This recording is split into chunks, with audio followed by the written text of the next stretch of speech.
Hello friends, जय जगन्नाथ। मु Santosh. Welcome to my YouTube channel learn with Santosh. तो फ्रेंड्स, आज मु आपण मन नहीं आसी फेब्रुआरी 28 तारिख जातीय विज्ञान दिवस उपलक्षे ओडिया भाषण। तो फ्रेंड्स, चलो देखिबा।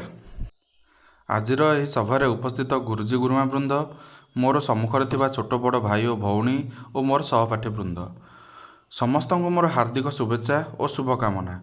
आज फेब्रुआरी 28 तारिख जातीय विज्ञान दिवस। यही जातीय दिवस मत किसी कहबार सुजोग मिलू मु निजक धन्य मन करुछि।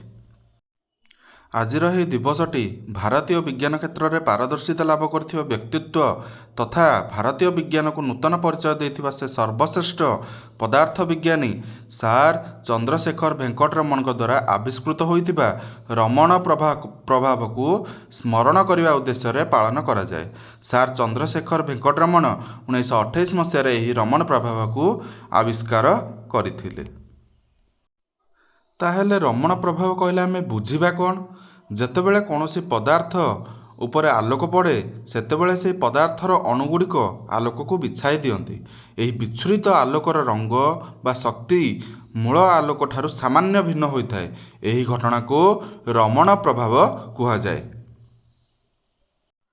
यही गुरुत्वपूर्ण आविष्कार को सम्मान जणाइबा एवं विज्ञान प्रति सचेतनता वृद्धि करने उद्देश्य भारत सरकार 1986 मसीहार 28 फेब्रुआरी को जातीय विज्ञान दिवस भाव में घोषणा करथिले। एही आविष्कार पई सार सीवी रमण को 1930 मसीहार पदार्थ विज्ञान रे नोबेल पुरस्कार मिलिथिला। यह प्रतिवर्ष फेब्रुआरी 28 रे जातीय विज्ञान दिवस नेशनल साइंस डे भाव में पालन करा जाए।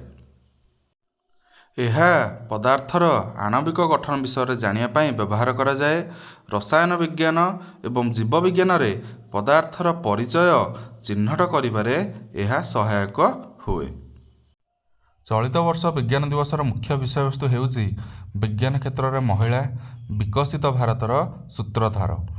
यार अर्थ हेउची भारत को एक उन्नत राष्ट्र विकसित भारत गठन करिबारे महिला वैज्ञानिक माने अनुप्रेरक बा मुख्य भूमिका ग्रहण करिसंती, जहाँ स्थायी विकास और उद्भावन को त्वरान्वित करिबो। परिशेष में एति कहबी कि आजिर युव समाज विज्ञान और कारीगरी विद्या को आपणार करी सार वेंकटरमण परी जाग्रत हेले सारा विश्व में आम स्वतंत्र स्थान तैयारी करि पारिबा।